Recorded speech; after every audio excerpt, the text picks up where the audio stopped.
अगर समाचाરમાં વાત કરીએ તો અમદાવાદ સહિત રાજ્યભરમાં ઠંડીનું જોર વધ્યું છે તો અમદાવાદ સહિત રાજ્યભરમાં ઠંડીનો ચમકારો જોવા મળ્યો સુસવાટા મારતા પવનોના કારણે ઠંડીમાં વધારો થયો છે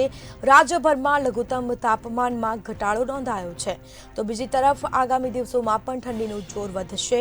અમદાવાદમાં લઘુત્તમ તાપમાન 12 ડિગ્રી પર પહોંચ્યું છે વડોદરા પોરબંદરમાં 13 ડિગ્રી તાપમાન નોંધાયું છે વધુ વિગતો સાથે સંવાદદાતા અનિતા પરમાર આપણી સાથે લાઈવ જોડાઈ ગયા છે જે અમદાવાદ સહિત રાજ્યભરમાં ઠંડીનો ચમકારો વધ્યો છે શું માહિતી જે સ્મિતા અમદાવાદમાં ઠંડીનો પારો જે છે તે કહેવાય છે કે ગગડ્યો છે જો વાત કરવામાં આવે તો રાજ્યભરમાં જે પ્રમાણે આગાહી કરવામાં આવી હતી કે આપણે મકર સંક્રાંતિ બાદ જે ઠંડીનું પ્રમાણ જે છે તે વધવાનું છે અને કોલ્ડ વેવ લોકોને મહેસૂસ થશે તો આજે વાત કરવામાં આવે તો આજે અમદાવાદનું જે તાપમાન છે 12 ડિગ્રી નોંધાયું છે એટલે જે લઘુત્તમ તાપમાન છે એમાં ઘટાડો થયો છે જો વાત કરવામાં આવે તો ગાંધીનગરનું તાપમાન જે છે તે પણ 11 ડિગ્રી નોંધાયું છે એટલે સિઝનમાં પહેલીવાર આપણે કહી શકીએ કે તાપમાનનો જે પારો છે તે આટલું નીચે ગયો છે જો વાત કરવામાં આવે તો આગામી દિવસોમાં પણ કોલ્ડ વેવ થશે તેવું હવામાન વિભાગના નિષ્ણાત અંબાલાલ પટેલે જણાવ્યું હતું જો વાત કરવામાં આવે તો ઉત્તરાયણનો તહેવાર ગઈકાલે હતો અને ઉત્તરાયણના દિવસે લોકો જે છે તે વધારે અને સારો પવન હોય તેવું એક્સપેક્ટ કરતા હોય છે ત્યારે ગઈકાલે ખાસ પવન નહોતો પરંતુ આજની વાત કરવામાં આવે તો આજે વહેલી સવારથી જ જાણે કોલ્ડ વેવ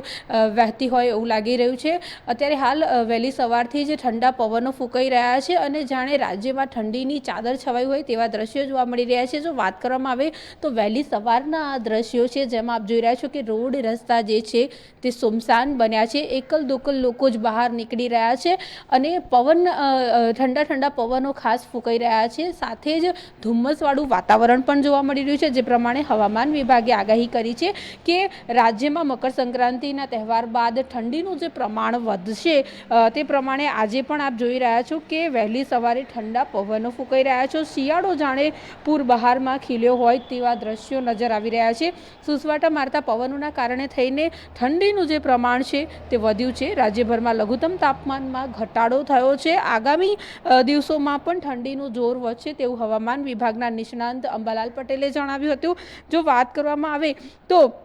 આજે અમદાવાદમાં 12 ડિગ્રી તાપમાન છે એટલે એવું કહી શકાય કે સૌથી ઠંડુ શહેર હોય તેવું લાગી રહ્યું છે સાથે જો રાજ્યના 11 શહેરો વિશે આપણે વાત કરવામાં આવે તો 11 શહેરોના તાપમાનની વાત કરીએ તો ત્યાં પણ ઠંડીનો જે પારો છે તે 15 ડિગ્રી કરતાં પણ નીચે ગગડ્યો છે એટલે કે અત્યારે હાલ રાજ્યમાં શિયાળો જે છે તે પૂર બહારે ખીલ્યો હોય તેવું લાગી રહ્યું છે બીજી જો વાત કરવામાં આવે તો કોઈપણ પ્રકારના માવઠાની હમણાં કોઈ આગાહી નથી પરંતુ કોલ્ડ વેવ રાજ્યમાં મહેસૂસ થશે તેવું હવામાન વિભાગના નિષ્ણાતોએ જણાવ્યું છે જી શેના કારણે ઠંડીનું જોર વધ્યું છે તો કોઈ માહિતી સામે આવી છે કે કેમ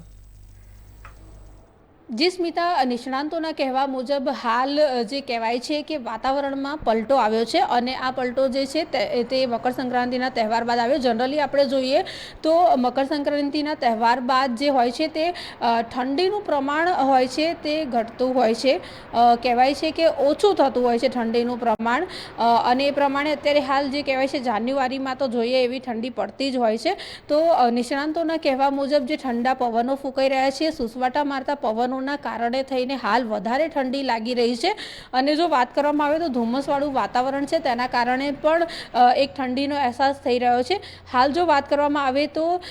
જે માઉન્ટ આબુ જે છે ત્યાં પણ ઠંડીની ચાદર લહેરાઈ હોય હિમવર્ષા થઈ હોય તેવા દ્રશ્યો જોવા મળી રહ્યા છે એક રાત્રિ દરમિયાન જે તાપમાનનો પારો હોય છે તે માઇનસમાં જતો હોય છે જેના કારણે થઈને જે પહાડી વિસ્તારો હોય છે ત્યાં હિમવર્ષા થવાના કારણે થઈને હાલ રાજ્યમાં ઠંડીનું જે પ્રમાણ છે તે સૌથી વધારે લાગી રહ્યું છે અને ઉત્તર પૂર્વીય જે પવનો ફૂંકાઈ રહ્યા છે તેના કારણે પણ ઠંડીનો વધારો થયો છે અને માઉન્ટ આબુમાં પણ ક્યાંક ક્યાંક વહેલી સવારે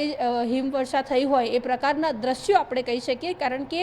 રાત્રિ દરમિયાન તાપમાનનો પારો જે માઇનસમાં જતો હોય છે તેના કારણે થઈને ઠંડીનું જે પ્રમાણ વધતું હોય છે અને બરફની ચાદર જે હોય છે તે છવાતી હોય છે જી તમામ જાણકારી આપવા બદલ આપનો આભાર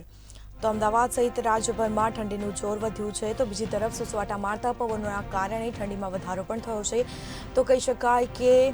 ગાંધીનગરમાં પણ તાપમાન 12 ડિગ્રી જેટલું નોંધાયું છે નલિયામાં પણ હજી પણ 6 ડિગ્રી સાથે ઠંડુ ગાઢ શહેર બન્યું છે તો અમદાવાદ સહિત રાજ્યભરમાં ઠંડીનો ચમકારો જોવા મળ્યો છે તો સુસવાટા મારતા પવનોના કારણે ઠંડીમાં વધારો થયો હોય તેવું લાગી રહ્યું છે. રાજ્યભરમાં લઘુત્તમ તાપમાનમાં ઘટાડો નોંધાયો છે. તો આગામી દિવસોમાં પણ ઠંડીનું જોર વધશે. અમદાવાદમાં લઘુત્તમ તાપમાન 12 ડિગ્રી પર પહોંચ્યું છે. વડોદરા, પોરબંદરમાં 13 ડિગ્રી તાપમાન નોંધાયું છે. સૌથી ઓછું તાપમાન ડીસામાં 9 ડિગ્રી નોંધાયું છે. તો ડીસામાં તાપમાન 9 ડિગ્રી નોંધાયું છે. ગાંધીનગરમાં તાપમાન 12 ડિગ્રી નોંધાયું છે. નલિયામાં પણ હજી પણ 6 ડિગ્રી સાથે ઠંડુ ગાર શહેર બન્યું છે.